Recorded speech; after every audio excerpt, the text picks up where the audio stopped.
Jack, you want to go to work? Get the keys. I'll go do it right now. Yeah, I told him I'ma hit it out of stance. I deserve another 100 bands. I deserve another 100 fans. Told them this was always in the plans. I just did it cause they said I can't. Blowing euros when I'm down in France. That's the way you roll to Vegas. You take a limo to the show. First thing you got to do is you go take some of their money, which I did last night. Took some of their money. Now you won't stop. For free. Money talk.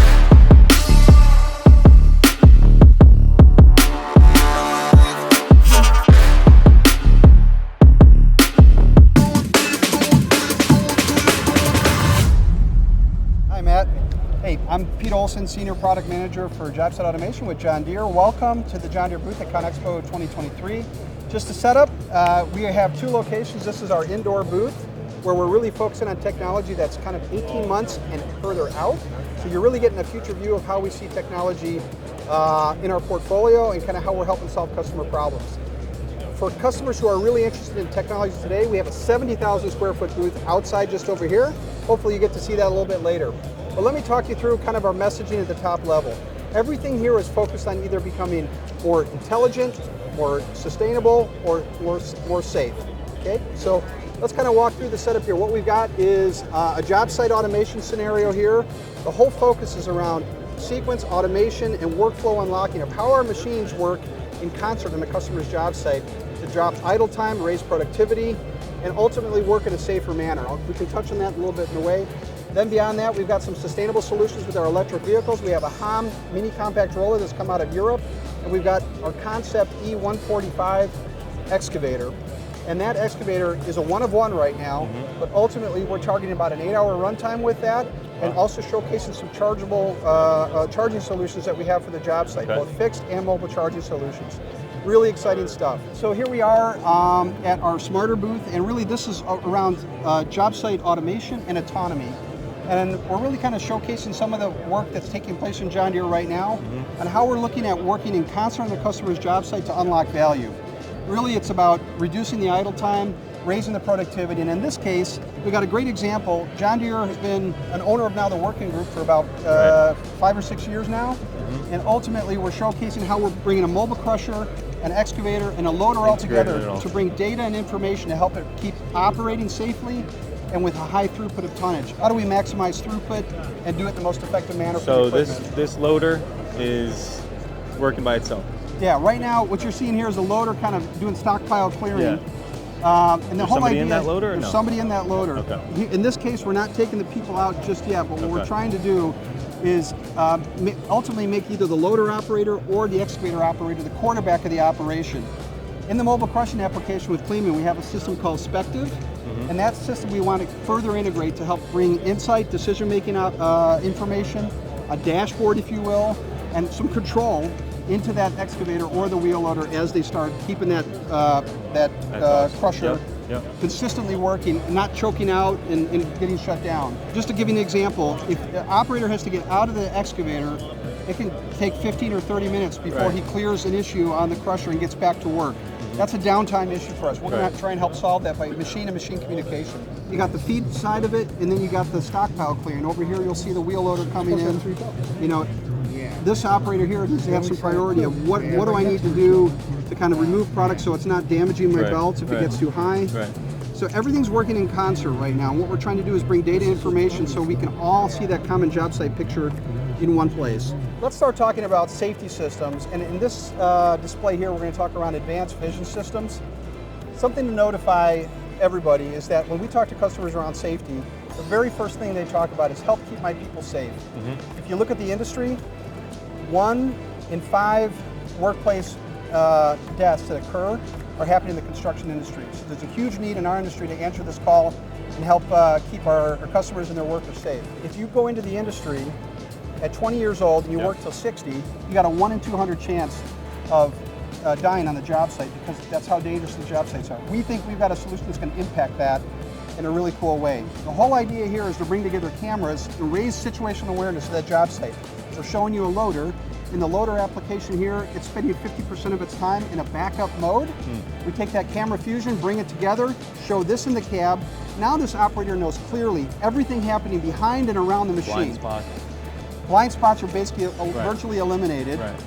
And then Now we add this 30-meter zone behind it. We have zone 1, alert me, zone 2, slow me down, zone 3, hey, if you can assist and stop that machine, I'd really like you to do that.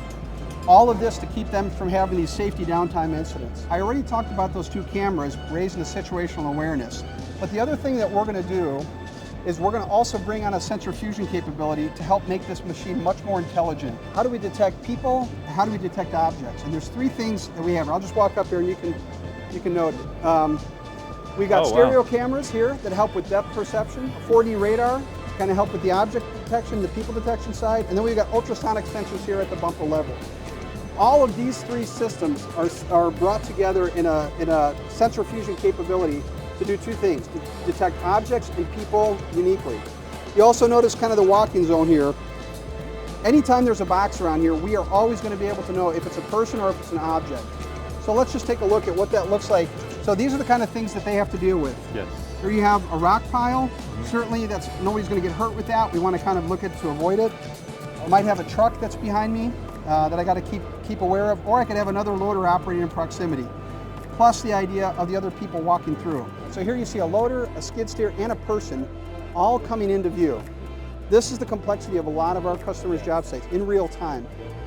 Trying to keep each other aware of who's doing what, and also trying to let that operator know, hey, there's somebody there, but maybe I don't need to tell you, maybe I do need to tell you. And then ultimately, make the right decisions in time, because what we can't do is we can't over-alert our operators to where they start to disregard the system, or maybe turn off the system. Yeah. So we're trying to find the right sensitivity and balance with the high confidence that only John Deere is going to bring to really identify a person and confidently be able to make a decision to take an action when that takes place. So this screen that's in your loader, right? Yeah, this is what the operator... Does that stay on and if you're going forward?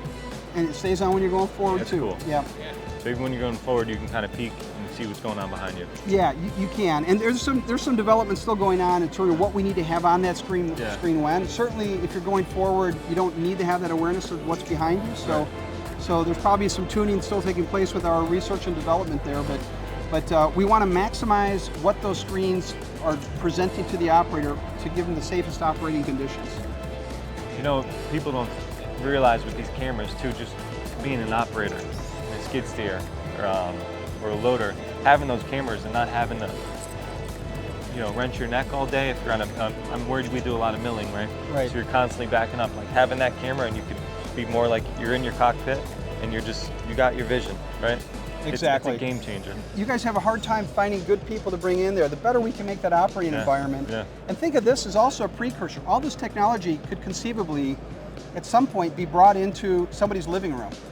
And if you can't find an operator today, maybe we can get you into a concept with, maybe there's a single parent at home who needs a job who could be a great operator, and if we could do it in a remote operation, these are all technologies that build into what we call remote control or supervised autonomy type workspace. That's the future, that's what's coming. See that, Shane? So it's showing you the insides of the roller as you... If I stand behind here, will it do me? So we talked about smarter, we talked about safer, now we're going to talk about more sustainable. And on the floor here, we're showing indoors here kind of 2 vehicles.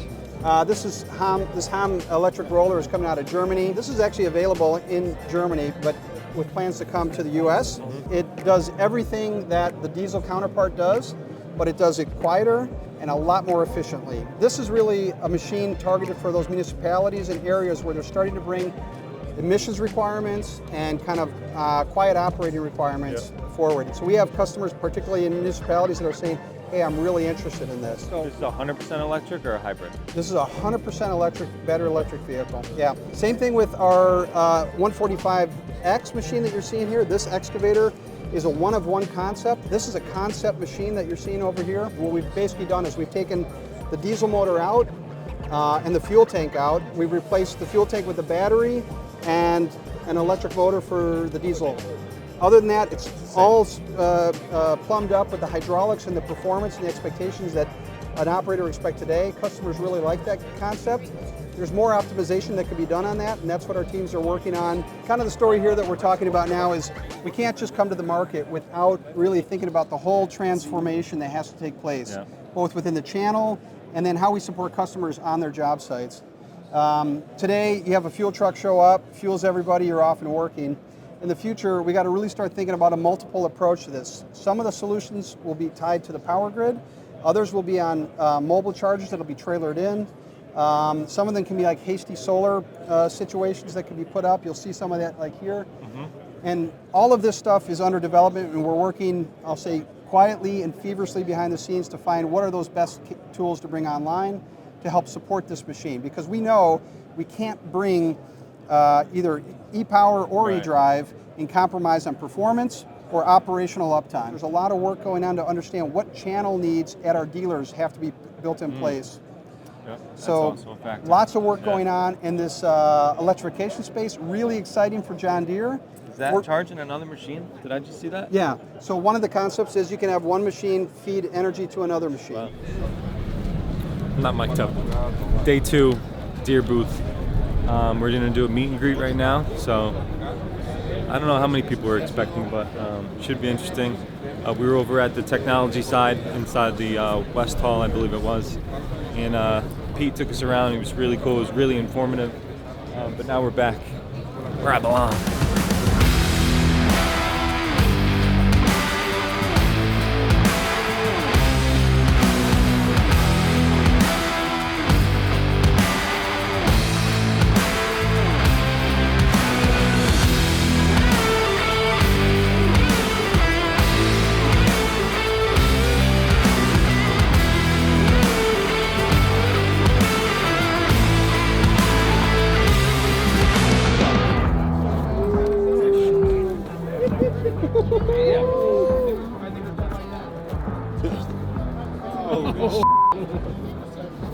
Holy shit. Wow. Wow. How about that?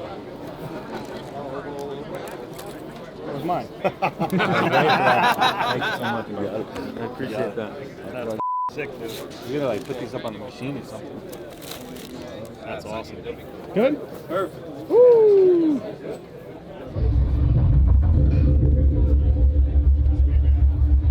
Someone just gave these to me. Oh, did How they? you doing? Yeah. That's good. Yeah, good. He's the new male model. Hopefully they're steel toe. All I have on my shoes is a clunker that sits it's underneath my gas pedal in my Ford. And my truck is like stuck there, like just a chunk of blacktop. Hello, I'm so excited to get to meet you in the flesh. How are you guys doing? You got nice size. I'm excited to meet like another Deere. This is Kara. Yeah, I started the influencer program. Oh, really? Okay. Yep, Kara's the one to ride with us. She's not to remember. Hi, I'm Audrey. Hello, we're so excited to see you. Kara, hi, how are you? I want a group picture with your whole Stanley clan. We want one.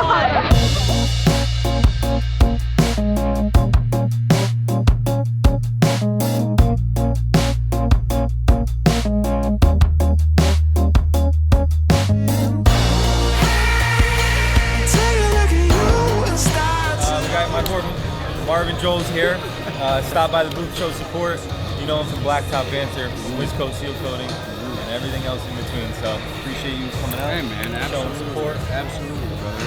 You've been going to trade shows for how many years? Dude, a lot of years, bro. A lot of years doing social media content and just shining a light on the industry, and now we get it to have magnified, right? Now we have. We pass this. I'll get there one day. No. I'll get there. New model, the 334P. This model is designed for heavy hydraulic thirsty attachment operation. We have a new hydraulic system that we put in here. We call it PCLS. It's a pressure compensating load sensing system. It's a pretty sophisticated system, but that system will allow us to provide more auxiliary flow as well as higher system pressure. And pressure plus flow is hydraulic horsepower to the attachment, and so that'll be a big benefit. PCLS has other benefits. It's more fuel efficient because the aux pump only spins as fast as needed. It's a little bit better quality noise level, a little lower hydraulic noise level than what we had previously. And then also the machine has better multifunction capability. So when you're pouring a ton of auxiliary flow to the attachment, the machine also doesn't starve out the other functions. Like you can still lift the boom now in the future with this system. This machine is 118 horsepower, so it has plenty of engine horsepower to be able to run these bigger attachments. And of course, we're introducing this machine at the show, and this attachment made by Wirtgen, powered by Wirtgen, but married to our machine. So it's completely optimized for this machine's power level and a hydraulic sophistication, which is exciting for us here at the show. Did integrate more controllability on our joysticks to be able to run these attachments. So these are new joysticks with more buttons. The left side, you'd see a button there that is able to turn the drum on. And then the other real main function is you have those roller dials. So the left roller dial definitely will raise and lower the left side, so if you have an angle cut, and then the right roller dial up and down will adjust the depth on the right side. It's too, right? Float? Yeah, that's correct. Yep. Okay. All new interior, right? New seat. Yeah, right, the cab has been redesigned. It's a one-piece cab weldment. Previously, we would separate, in order to get into the hydraulic compartment, we would raise the cab and the floor would stay with you. But this is an all weldment, and so when you raise that to get into that compartment, the footwell, the area, the seat pan that you're on, all of that goes together. And so because it's one piece, it should seal better. It will keep debris out. It's going to be highly pressurized, and it also will provide the customer lower noise levels. Yeah. Some new features we have a whole new 8-inch touchscreen display monitor. It's your runtime screen. That'll help you see how you're operating. Pressures and stuff like that. All the pressures. Yeah. You'll be able to see what you're doing for the attachment as well. And then we do have a camera system on the top left that we're introducing at the show. It's like a bird's eye view. We call it surround view, but it will help operators see everything all around. Everything around the structure of the boom is always operating within your view. So to have a visibility to the outside of the machine at all times is going to be a game changer in our industry. Yeah. The seat, as you mentioned, that's new for us. It's a vented seat, so you AC and heat, right? Yes, we call it vented because it's not actually air conditioned, but it will blow that air to cool you. But it is heated as well, and it is an air ride seat. Nice, nice.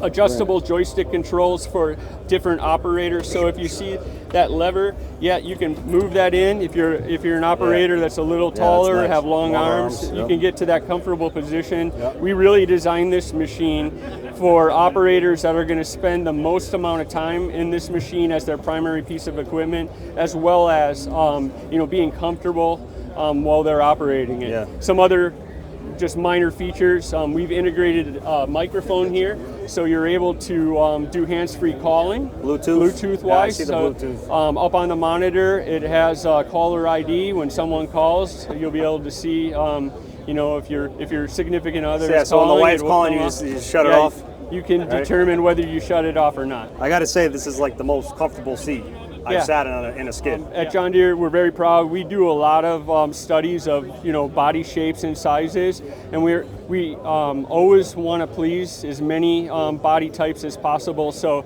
we offer a lot of adjustability. In fact, that lap bar, we can adjust it higher or lower depending on how tall your torso is. And then the seat obviously raises up and down, so you can get raised up for better visibility and comfort. That's right. Yep. And then the joysticks move forward and back. And so all the key adjustability modes are integrated into this design for comfort and long-lasting operation. Yeah, very nice. Very nice piece. Really impressed with this. I think we need to buy one. What we also didn't mention in the video was, in that last take, was that this is a 38-gallon water tank built right into the milling head. Instead of having, your plastic water tank on top, which can sometimes be a problem for filling it, for moving it, height clearances issues. So everything is in this unit right here. Gives a little more weight too when there's water in it. So look at all these people waiting. Check this out. This is not supposed to happen, but go ahead. Day 3, baby, let's go.